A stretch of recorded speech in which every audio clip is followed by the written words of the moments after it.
Once you get started on these and you get them all set up and ready to go, these really work up fast.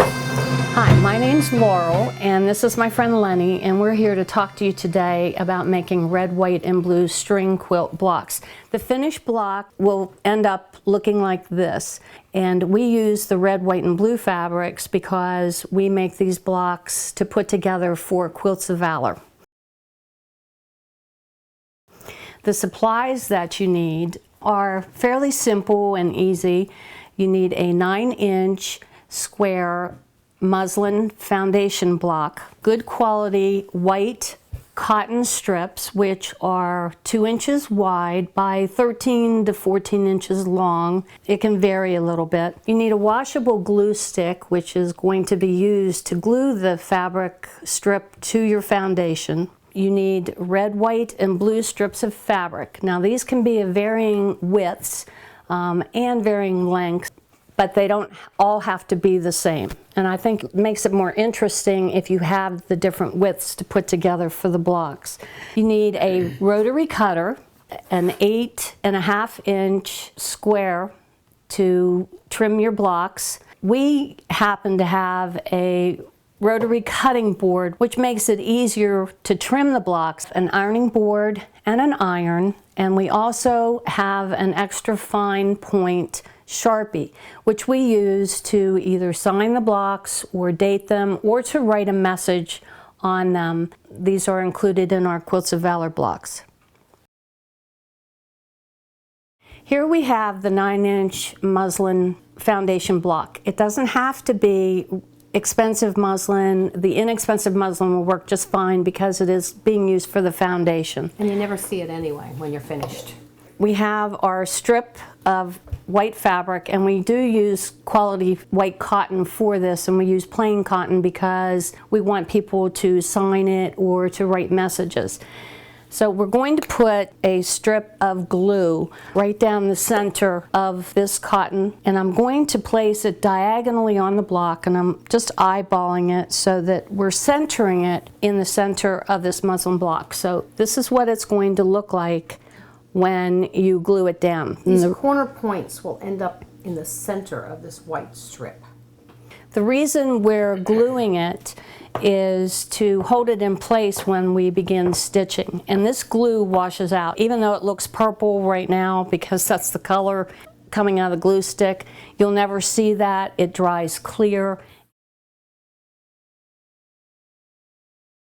We have a bunch of strips of fabric, as we showed before.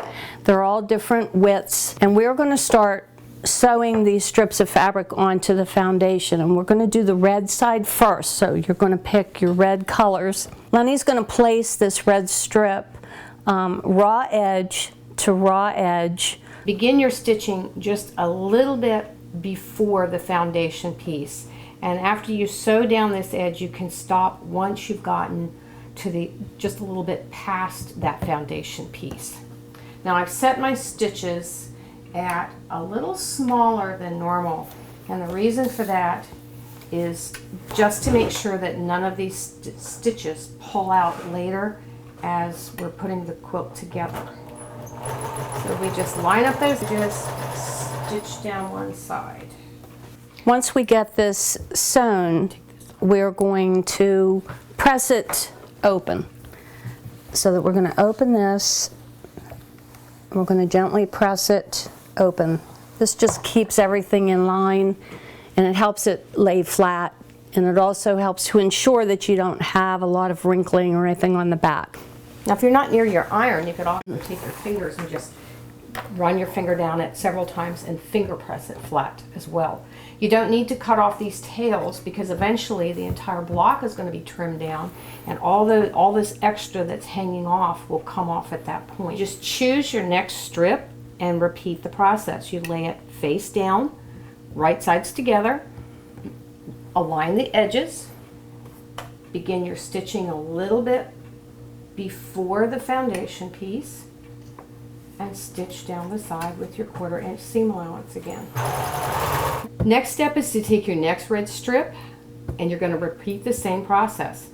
right sides together, align the edges, begin a little off the foundation piece, and sew a 1/4 inch seam down the side. You just keep repeating that until you've covered the entire foundation piece.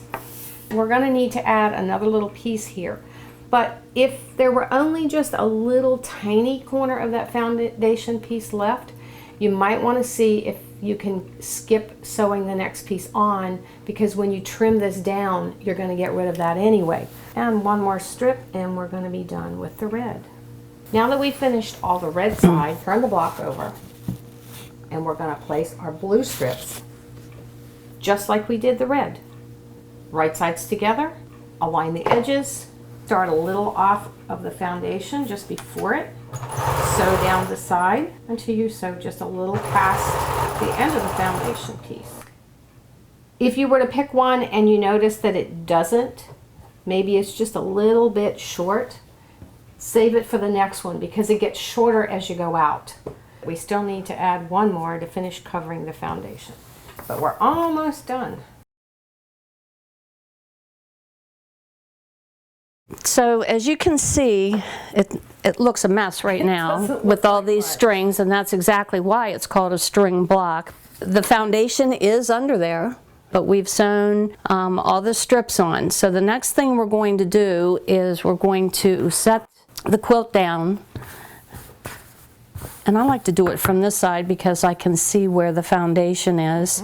We have a ruler that has a diagonal, and that's important when you're doing this. You want to set the diagonal so that it goes from corner to corner and it is centered in the middle of that white strip. Then we're going to trim all the way around, and that will give us our finished 8.5 inch block, which is what we're looking for. It doesn't matter that there's more on one side of the foundation piece than the other, because really what you're concerned about is lining up this diagonal line in the center of the white strip, which hopefully you've already centered. But if it's a little bit off, it really doesn't matter. This is where this rotating mat comes in really handy, because you don't have to move anything. You can just turn it and do the other two sides.